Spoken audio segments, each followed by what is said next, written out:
Hi guys, welcome to Ravan academy. இன்னைக்கு நம்ம பாலிட்டியில் பார்லிமெண்ட்டை பற்றி பார்க்க போகிறோம். ஸோ பார்லிமெண்ட் அப்படின்றது ஒரு லெஜிஸ்லேட்டிவ் ஆர்கன். அதாவது இவங்க தான் சட்டத்தை இயற்றுவாங்க. ஸோ சட்டத்தில் என்ன சேஞ்சஸ் எது இருந்தாலும் இந்த லெஜிஸ்லேட்டிவ் பாடி. ஆக்சுவலாக இதில் ராஜ்யசபா லோக்சபா அப்படின்னு 2 ஹவுஸ் இருக்குது. ஸோ இவங்க தான் ஃபுல்லாகவே சட்டத்தை இயற்ற போகிறாங்க. சரிங்களா? ஓகே.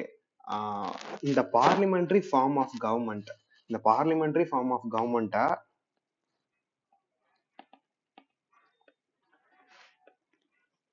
வெஸ்ட்மினிஸ்டர் மாடல் ஆஃப் கவர்மெண்ட்னு சொல்லுவாங்க. சரிங்களா?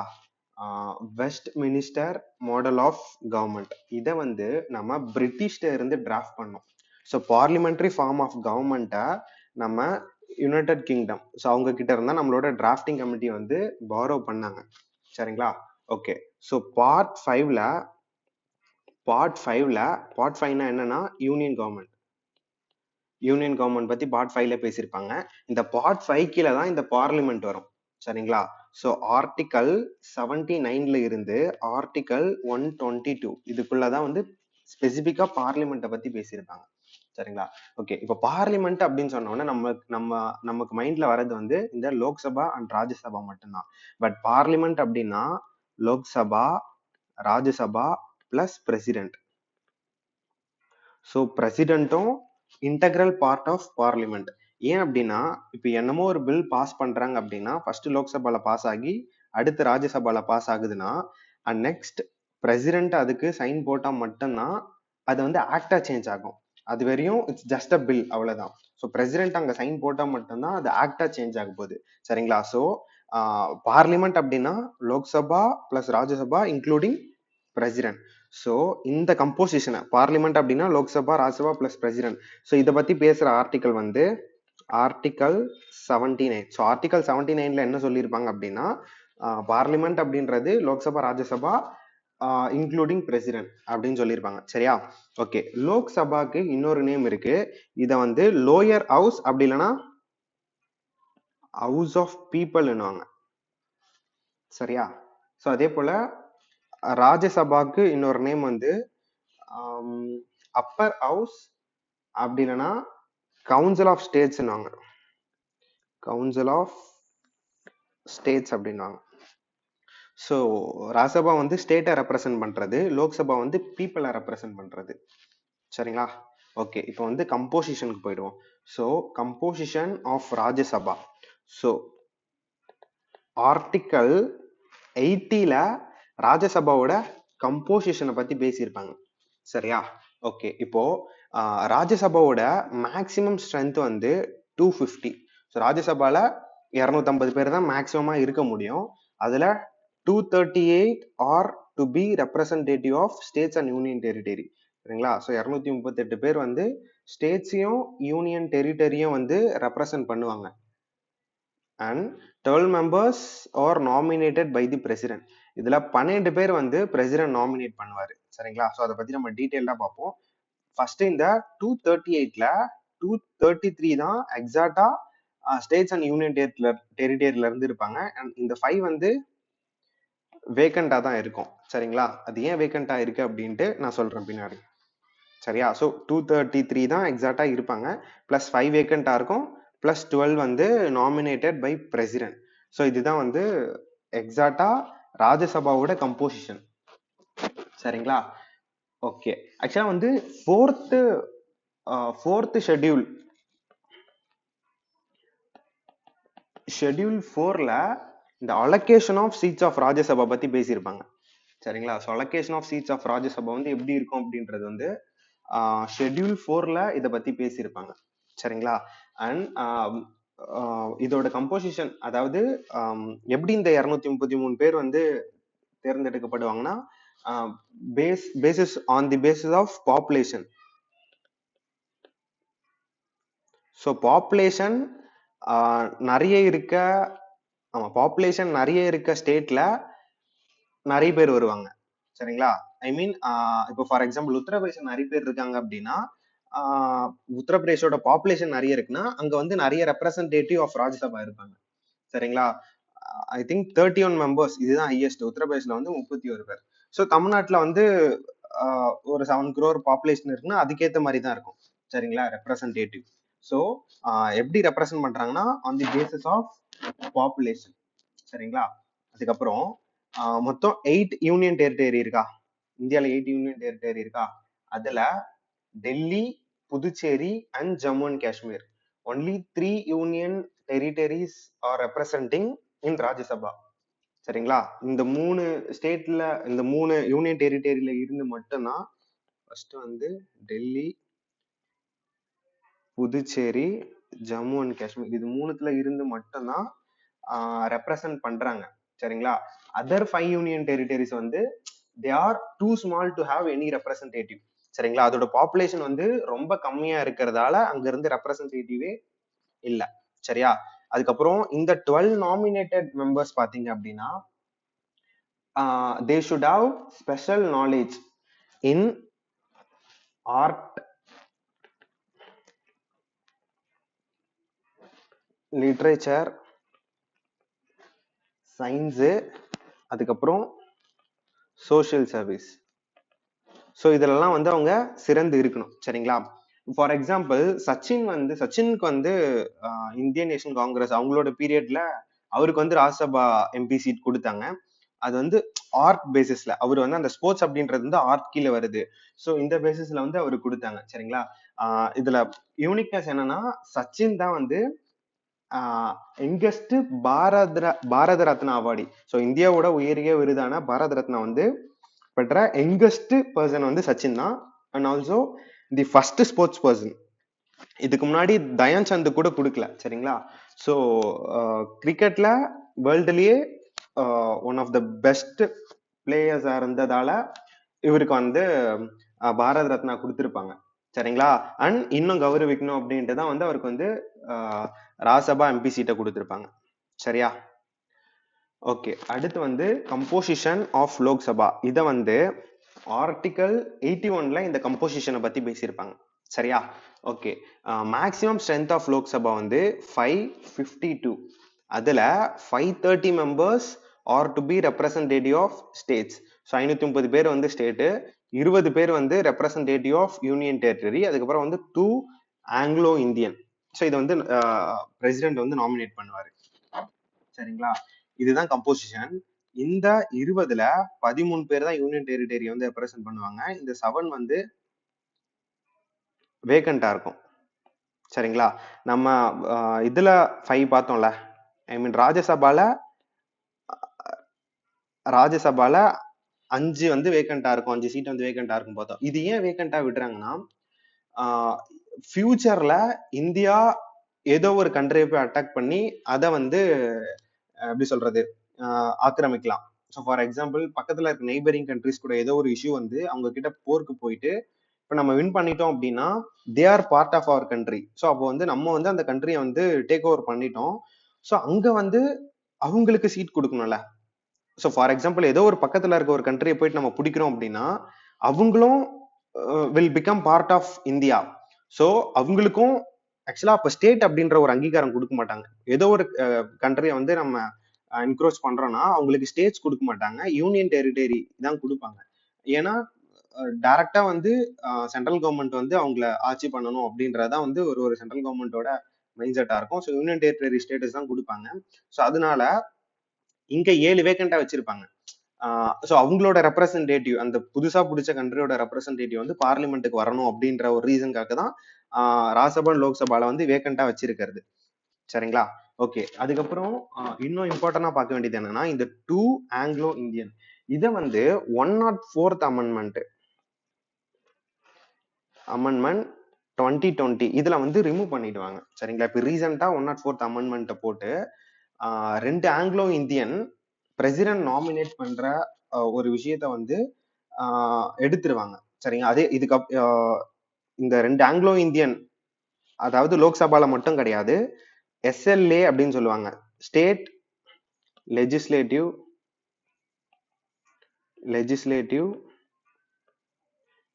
அசம்பிளி. ஸோ ஸ்டேட் லெஜிஸ்லேட்டிவ் அசம்பிளிலையும் ஒரு ஆங்கிலோ இந்தியனை வந்து பிரசிடென்ட் நாமினேட் பண்றதா ஒரு சட்டம் இருந்துச்சு. அதையும் வந்து இந்த 104th அமெண்ட்மெண்ட் மூலியமா ரிப்பீல் பண்ணிடுவாங்க. சரிங்களா? சோ இது வந்து இம்பார்ட்டன்ட், நோட் பண்ணி வச்சுக்கோங்க. சரியா? ஓகே. அடுத்து வந்து duration of, okay, and Lok Sabha and Rajya Sabha இதோட டியூரேஷனை பத்தி 83 ஆர்டிகல்ல பேசியிருப்பாங்க. சரிங்களா? 83 ஆர்டிகல்ல duration of Lok Sabha and Rajya Sabha இதை பத்தி பேசியிருப்பாங்க. சரியா? ஃபர்ஸ்ட் வந்து டியூரேஷன் ஆஃப் ராஜ்யசபா பார்ப்போம். ராஜ்யசபா வந்து is a permanent body, not subject to dissolution. அதாவது இது வந்து டிசால்வே ஆகாது, இது வந்து ஒரு பெர்மனன்ட் பாடி. ஏன் அப்படின்னா இதோட டேர்ம் பாத்துங்க 6 வருஷம். சரிங்களா? லோக்சபா வந்து 5 வருஷம் தான், ராஜ்யசபா வந்து 6 வருஷம். ஏன் இது 6 வருஷமா இருக்கும்னா ஒரு 2 வருஷத்துக்கும் 1/3 ஆஃப் த மெம்பர் வந்து வெளியில போயிட்டே இருப்பாங்க. சரிங்களா? அதாவது ஒரு 2 வருஷம் ஆகுது அப்படின்னா, இப்போ ஃபார் எக்ஸாம்பிள் எத்தனை நம்ம எவ்வளவுன்னு பார்த்தோம், 215 பார்த்தோமா? ஸோ அப்போ 1/3 அப்படின்னா அப்ராக்சிமேட்டா ஒரு 83ன்னு சொல்லலாமா? ஸோ ஒரு 83 பேர் வந்து 2 வருஷம் கழிச்சு வெளியில போவாங்க. இன்னும் ஃப்ரெஷரா 83 பேர் உள்ள வருவாங்க. அவங்க உள்ள வரும்போது அடுத்த 2 வருஷம் கழிச்சு இன்னொரு 83 சீனியர் பீப்புள் வெளில போவாங்க, இன்னொரு ஃப்ரெஷ்ஷா 83 உள்ள வந்துட்டு இருப்பாங்க. ஸோ அப்போ அங்க வந்து அந்த கம்ப்ளீட்டா ராஜ்யசபா வந்து டிசால்வ் ஆகவே ஆகாது. சரிங்களா? ஒரு 2 வருஷத்துக்கும் அது வந்து ஃபில் ஆயிட்டே இருக்கும். ஒரு பக்கம் எம்டியாகும், ஒரு பக்கம் ஃபில் ஆகும். அதனால வந்து is not subject to resolution. சரிங்களா? இதோட டேர்ம் பாத்துக்கோங்க, 6 இயர்ஸ். இது வந்து ரொம்ப இம்பார்ட்டன்ட். ஓகேவா? அதுக்கப்புறம் இதுல ஒரு வாட்டி ராஜ்யசபா எம்பி ஆயிட்டாங்கன்னா அவங்க வந்து எத்தனை வாட்டி வேணாலும் அவங்க ரீஎலெக்ஷனுக்கு இருக்கலாம், எத்தனை வாட்டி வேணாலும் ரீஎலெக்ட் ஆகலாம். சரியா? சோ அதையும் நோட் பண்ணிக்கோங்க. ஓகே. அடுத்து duration of Lok Sabha. So the term of office shall be 5 years from the date of first meeting. So என்னைக்கு உங்க ஃபர்ஸ்ட் லோக்சபாக்கு போறாங்களோ அதுல இருந்து 5 வருஷம். சரியா? the term can be extended during the national emergency. Okay, இது இம்பார்ட்டன்ட் பாருங்க. நேஷனல் எமர்ஜென்சி வந்துருச்சுன்னா அப்போ எலெக்ஷன் வைக்கிறது கஷ்டம். ஏன் நேஷனல் எமர்ஜென்சி வருது? என்னமோ ஒரு இன்டர்னல் டிஸ்டர்பன்ஸ், அப்படி இல்லைன்னா என்னமோ ஒரு வேற ஒரு நாட்டோட போர் நடக்குது அப்படின்னா அப்போ வந்து நார்மலா இருக்க முடியாது. அப்போ நேஷனல் எமர்ஜென்சி போட்டுருவாங்க. சரியா? ஓகே. நேஷனல் எமர்ஜென்சி, ஸோ இதோட ஆர்டிகல் என்னது? 352 நோட் பண்ணிக்கோங்க. ஸோ நேஷனல் எமர்ஜென்சியோட ஆர்டிகல் வந்து 352. ஓகே. ஸோ நேஷனல் எமர்ஜென்சி போடுறப்போ எந்த எலெக்ஷனும் வைக்க முடியாது.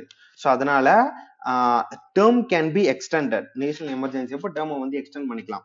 இதுல ஸ்பெஷாலிட்டி என்ன அப்படின்னா டேர்மை வந்து 1 இயருக்கு எக்ஸ்டெண்ட் பண்ணுவாங்க. சரிங்களா? அதாவது பார்லிமெண்ட் கூடி இப்ப நேஷனல் எமர்ஜென்சியா இருக்கு, ஒரு 1 இயருக்கு நம்ம எக்ஸ்டெண்ட் பண்ணிக்கலாம் அப்படின்னு எக்ஸ்டெண்ட் பண்ணுவாங்க. இந்த 1 இயர் எக்ஸ்டென்ஷன் வந்து எத்தனை வருஷம் வேணாலும் பண்ணிக்கலாம், அன்டில் நேஷனல் எமர்ஜென்சி முடியிற வரையும். ஃபார் எக்ஸாம்பிள் அடுத்து ஒரு 10-15 வருஷத்துக்கு நேஷனல் எமர்ஜென்சி தான் இருக்குன்னா அந்த 10-15 வருஷமும் அதே லோக்சபா வந்து கண்டினியூ பண்ணலாம். அவங்களோட டேர்ம் வந்து ஒரு வருஷம் ரெனியூவல் பண்ணி. சரிங்களா? பட் இன்கேஸ் எமர்ஜென்சி வந்து முடிஞ்சிருச்சு, எமர்ஜென்சி கேம் டு சீஸ்னா வித்தின் த நெக்ஸ்ட் 6 month. சரிங்களா? நேஷனல் எமர்ஜென்சி முடிஞ்சிருச்சுன்னா அடுத்த 6 மாசத்துல எலெக்ஷன் வச்சு நியூ லோக்சபா வந்துடணும். இதுதான் ரூல். சரிங்களா? ஸோ எலெக்ஷன், அதாவது நேஷனல் எமர்ஜென்சி இருந்துச்சுன்னா 1 இயரா எத்தனை டேர்ம் வேணாலும் எக்ஸ்டெண்ட் பண்ணிக்கலாம். பட் ஒன்ஸ் நேஷனல் எமர்ஜென்சி முடிஞ்சிருச்சு அப்படின்னா வித்தின் 6 month எலெக்ஷன் வச்சு நியூ லோக்சபா வந்து ஃபார்ம் பண்ணிடணும். சரிங்களா? ஸோ இதுதான் இம்பார்ட்டன்ட். அதுக்கப்புறம் வேற என்ன குவாலிஃபிகேஷன் இருக்கும் மெம்பர்ஸ்? ஓகே, இதோட ஆர்டிகல் பார்த்துக்கோங்க. ஆர்டிகல் 84 வந்து குவாலிஃபிகேஷன், அதாவது ஒரு மெம்பர் ஆஃப் பார்லிமெண்டா இருக்கணும்னா அவங்களோட குவாலிஃபிகேஷன்ஸ் எல்லாம் ஆர்டிகல் 84ல சொல்லியிருப்பாங்க. இதுல எல்லாமே யூஸ்வலா தான் இருக்கும். அதாவது he must be a citizen of India. So இது போல நார்மலா கொடுத்துருப்பாங்க. பட் கொஸ்டின் ஏரியா என்னன்னா இந்த குவாலிஃபிகேஷன்லாம் நம்மளுக்கு கொஸ்டின் ஏரியா எக்ஸாம் பாயிண்ட்ல என்னன்னா அவங்க ராஜ்யசபா மெம்பரா இருக்கணும்னா 30 இயர்ஸ் வந்து மினிமம் ஏஜ். அதே லோக்சபா மெம்பரா இருக்கணும்னா 25 இயர்ஸ் வந்து மினிமம் ஏஜ். சரிங்களா? ஸோ லோக்சபாக்கு 25, ராஜ்யசபாக்கு 30. ஸோ இதுதான் வந்து நம்மளோட கொஸ்டின் ஏரியா. சரிங்களா? ஸோ இது மட்டும் தான் நம்ம நோட் பண்ணணும் குவாலிஃபிகேஷன்ல. சரியா? ஓகே. அடுத்து ஸ்பீக்கர் ஆஃப் லோக்சபா பார்க்கலாம். ஸோ லோக்சபாவோட ஸ்பீக்கர், ஓகேவா? Okay, the speaker is elected by the Lok Sabha among its members. So அவங்களோட மெம்பர்ஸ்குள்ள இருந்தோ ஒருத்தரை வந்து அவங்க சூஸ் பண்ணிப்பாங்க, சரிங்களா? அதாவது ஃபர்ஸ்ட் மீட்டிங் அப்போ, ஃபர்ஸ்ட் மீட்டிங்ல ஒரு எலெக்ஷன் மாதிரி பிரசிடென்ட் கண்டக்ட் பண்ணுவாரு. ஸோ அங்க வந்து இவரை வந்து சூஸ் பண்ணுவாங்க. இவரு தான் வந்து இதுக்கப்புறம் இந்த டேர்மோட ஸ்பீக்கரா இருப்பாரு லோக்சபாக்கு அப்படின்னு அவங்களே சூஸ் பண்ணிப்பாங்க, சரிங்களா? இவருக்கு வந்து சில பவர்ஸ் இருக்கு. அதாவது is decision in all parliamentary matter is final. So இவரு தான் வந்து ஃபைனல் டிசிஷன் வந்து அந்த பார்லிமெண்ட்ல எடுப்பாரு, சரிங்களா? அந்த மணி பில்லாம் வந்து இவருக்கு எக்ஸ்ட்ரா பவர் இருக்கு, சரியா? ஓகே, இவர் தான் வந்து பார்லிமெண்ட்ல டிசிஷன் எடுக்க முடியும். அதுக்கப்புறம் he adjourns the house or suspends the meeting in the absence of quorum. quorum அப்படின்னா என்னன்னா 1/10 of the member அப்படின்னுவாங்க. ஆக்சுவலா இப்போ ஃபார் எக்ஸாம்பிள் ஒரு 250 பேர் நம்ம ராசபாலன்னு பார்த்தோமா, மினிமம் 25 பேராச்சும் அங்க இருந்தா மட்டும்தான். ஸோ இது வந்து லோக்சபா தானே பாக்குறோம். ஸோ இது வேணாம், லோக்சபா போட்டுக்கலாம், சரிங்களா? ஓகே, லோக்சபா வந்து 552ன்னு பார்த்தோமா டோட்டல் மெம்பரு. ஸோ அப்போ மினிமம் ஒரு 55 பேர், சரிங்களா? அதுதானே 10%, 1/10. ஸோ மினிமம் ஒரு 55 பேராச்சும் லோக்சபால இருந்தா மட்டும்தான் இந்த ஹவுஸ் வந்து ரன் பண்ணும், சரிங்களா? 55 பேர் கூட இல்லைன்னா அங்க வந்து நடத்த மாட்டாங்க. ஆள் கம்மியா இருக்கு அப்படின்ட்டு அந்த ஹவுஸ் வந்து இயங்காது, சரிங்களா?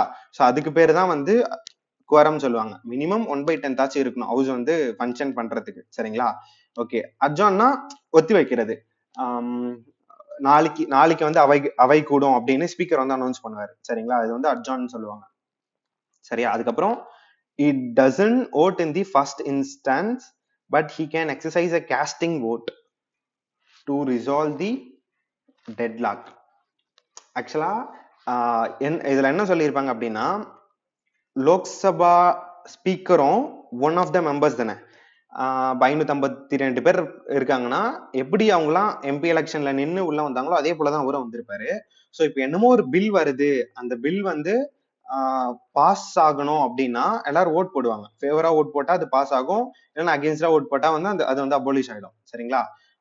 ஸோ அந்த பில்க்கு வந்து இவரால ஃபர்ஸ்ட் டைம் வந்து ஓட் பண்ண முடியாது. he doesn't vote in the first instance. இப்போ ஃபார் எக்ஸாம்பிள் ஒரு சிம்பிள் மெஜாரிட்டி வேணும், சரிங்களா? ஒரு சிம்பிள் மெஜாரிட்டி வேணும். இப்போ ஃபார் எக்ஸாம்பிள் ஒரு ஒரு 225 ஓட்ஸ் தேவைப்படுதுன்னு வச்சுக்கோங்களேன். ஒரு 225 பேர் வந்து ஃபேவராகவும் ஒரு இன்னொரு 225 பேர் வந்து அந்த பில்க்கு அகெயின்ஸ்டாவும் ஓட் பண்ணிருக்காங்கன்னா இப்போ அந்த பில் வந்து பாஸ் ஆகணுமா வேணாமா அப்படின்ற ஒரு டிசிஷன் இருக்குல்ல. ஸோ இந்த இடத்துல வந்து அந்த சுச்சுவேஷன்ல மட்டும் ஹி கேன், அதாவது கேஸ்டிங் ஓட்டை போடலாம். ஸோ இவரோட ஓட்டு வந்து டிசிஷன் மேக்கிங்கா இருக்கும், சரிங்களா? ஸோ அதுதான் வந்து கேஸ்டிங் ஓட் அப்படின்னுவாங்க. இப்போ அது இவர் வந்து ஃபேவரா போட்டாருன்னா அந்த பில் பாஸ் ஆயிடும், அகெயின்ஸ்டா போட்டா அந்த பில் வந்து அபாலிஷ் ஆயிடும், சரிங்களா? அதுதான் வந்து கேஸ்டிங் ஓட் அப்படின்னுவாங்க. ஸோ கேஸ்டிங் ஓட் மட்டும்தான் லோக்சபா ஸ்பீக்கருக்கு வந்து எலிஜிபிள், சரிங்களா? ஸோ இதனாலேயே லோக்சபாவோட ஸ்பீக்கரை அந்த ரூலிங் கவர்மெண்ட் சூஸ் பண்ணுவாங்க. அதாவது ரூலிங் கவர்மெண்டோட சைட்ல இருக்கவங்கள ஸ்பீக்கரா சூஸ் பண்ணுவாங்க, சரியா? ஓகே, அடுத்து என்ன சொல்லியிருக்காங்க அப்படின்னா, he presides over the joint sitting of two house. அதாவது ஜாயிண்ட் சிட்டிங் வந்து ஆர்டிகல் 108ல சொல்லியிருப்பாங்க. ஜாயிண்ட் சிட்டிங் அப்படின்னா லோக்சபாவையும் ராஜ்யசபாவையும் ஒன்னா உட்கார வச்சு ஒரு இது எடுப்பாங்க, டிசிஷன் எடுப்பாங்க. இப்போ ஃபார் எக்ஸாம்பிள் என்னமோ ஒரு பில்லு, கொஞ்சம் இம்பார்ட்டன்டான பில்லு, லோக்சபால பாஸ் ஆகுது, ராஜ்யசபால பாஸ் ஆகல, இல்லைன்னா வந்து ராஜ்யசபால பாஸ் ஆகுது, லோக்சபால பாஸ் ஆகல, என்னமோ ஒரு ஒரு ஒரு குழப்பம் இருக்கு அப்படின்னா ஸோ அங்க வந்து அதை ஒரு சொல்யூஷன் கொண்டு வர்றதுக்கு 2 பேரையும் ஒன்னா உட்கார வச்சு ஒரு அவை நடத்துவாங்க, சரிங்களா? அந்த காலை 2 பேரையும் அந்த ஜாயிண்ட் சிட்டிங்க்கு பிரசிடென்ட் தான் வந்து கால் பண்ணுவாரு, பிரசிடென்ட் தான் கூப்பிடுவாரு, சரிங்களா?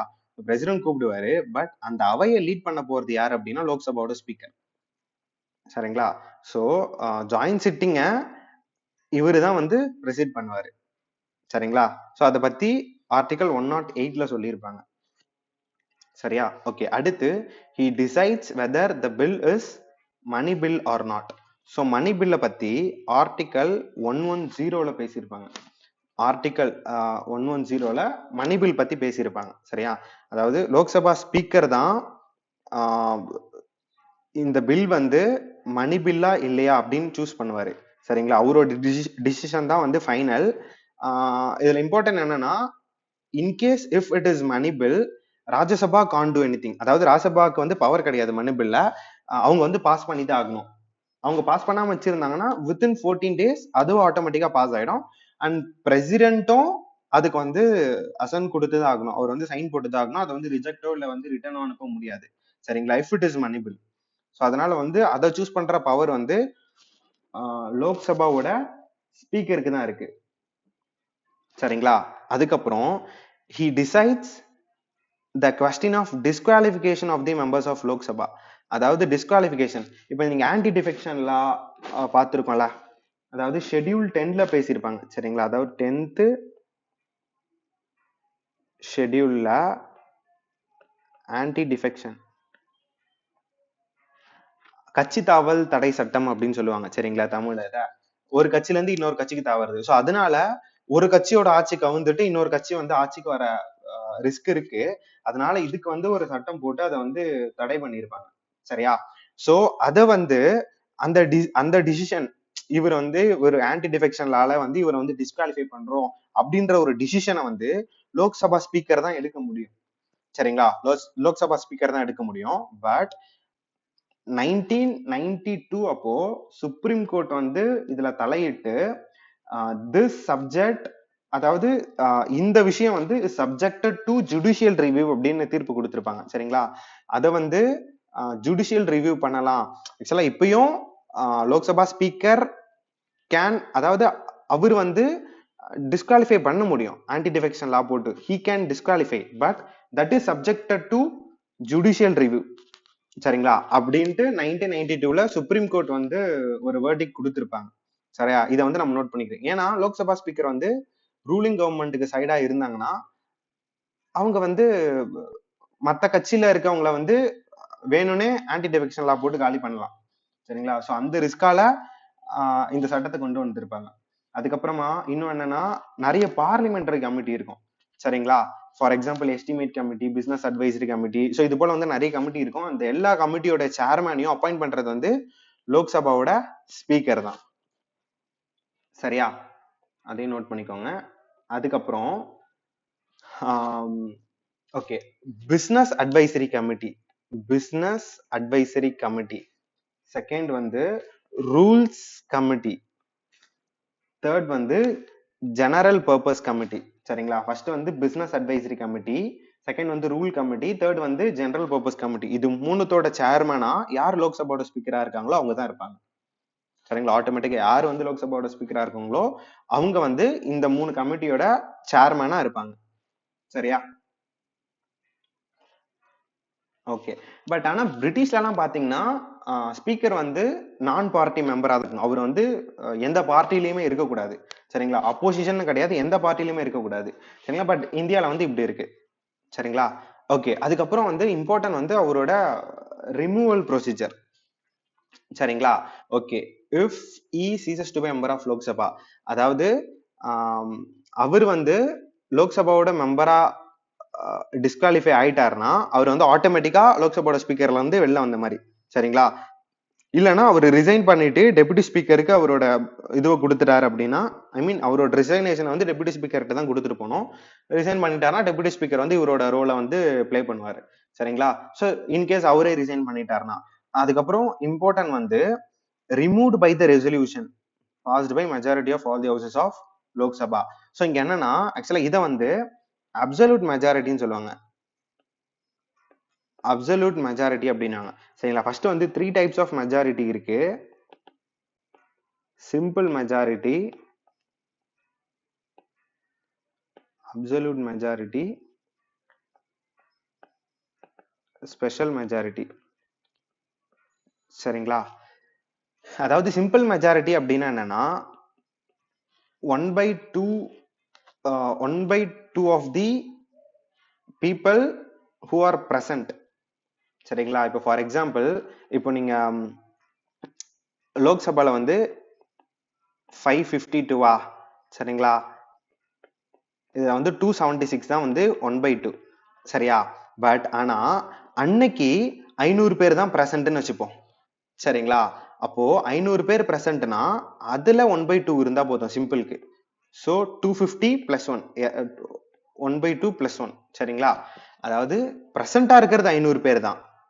1/2 ஃபுல் 1/2 வேற. பட் அன்னைக்கு பிரசண்டா இருக்கிறது 500 பேர் தான். அந்த பிரசன்ட்ல 50% விட ஒருத்தர் அதிகமா இருந்தா போதும். அதுதான் வந்து சிம்பிள் மெஜாரிட்டி. பட் அப்சல்யூட் மெஜாரிட்டினா என்னன்னா எத்தனை பேர் பிரசண்டா இருந்தாலும் இந்த மெஜாரிட்டி வந்து வேணும். ஒரு 276 பிளஸ் 1. ஸோ 276 தான் வந்து 276 தான் வந்து அவங்களோட 50%. சரிங்களா? அதாவது டோட்டல் ஹவுஸ் கெப்பாசிட்டியோட 50%. அதை விட ஒருத்தர் வேணும் அதிகமா. சரிங்களா? அதுதான் வந்து அப்சல்யூட் மெஜாரிட்டி. சரியா? அண்ட் ஸ்பெஷல் மெஜாரிட்டி அப்படின்னா 2/3. சரிங்களா? 2ல 3 பங்கு. சாரி 3ல 2 பங்கு. ஸோ அந்த டோட்டல் மெம்பர்ஸ்ல வந்து 2/3 இருந்தாங்கன்னா அதை வந்து ஸ்பெஷல் மெஜாரிட்டி அப்படின்னாங்க. ஸோ இவரோட ப்ராசஸ் வந்து அப்சல்யூட் மெஜாரிட்டி. சரிங்களா? அதாவது 50%ஓட பிளஸ் 1 அதிகமா இருக்கணும். அப்படிதான் அவரை வந்து ரிமூவ் பண்ணிடலாம். லோக்சபால பாஸ் பண்ணிட்டாங்கன்னா. சரிங்களா? ஓகே. அடுத்து வந்து deputy speaker of Lok Sabha article 93ல இவரை பத்தி பேசியிருப்பாங்க. ஸோ இவரை பத்தி பெருசா ஒன்றும் கிடையாது. பட் ஆக்சுவலா ஸ்பீக்கர் இல்லாதப்போ இல்ல அவர் ரிசைன் பண்ணிட்டாருன்னா அவரோட இடத்த இவர் பண்ணுவாரு. சரிங்களா? அண்ட் நம்ம நோட் பண்ண வேண்டியது என்னன்னா ஆக்சுவலா இவருக்கு வந்து ஒரு ஸ்பெஷல் ப்ரிவிலேஜ் இருக்கு. என்னன்னா is appointed as a member of parliamentary committee automatically becomes chairman. ஆக்சுவலா இப்போ நிறைய கமிட்டி பார்த்தோமா, இப்போ ஃபார் எக்ஸாம்பிள் எஸ்டிமேட் கமிட்டில இந்த டெபுட்டி சேர்மனை ஒன் ஆஃப் த மெம்பர்ஸா போடுறாங்கன்னா ஆட்டோமேட்டிக்கா அவர் வந்து அந்த கமிட்டியோட சேர்மன் ஆயிடுவாரு.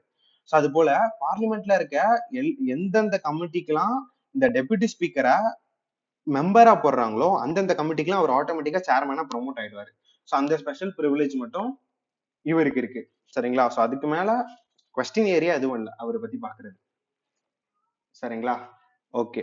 அடுத்து வந்து சேர்மன் ஆஃப் ராஜ்யசபா. சரியா? So chairman of Rajya Sabha article 89ல இவரை பத்தி சொல்லியிருப்பாங்க.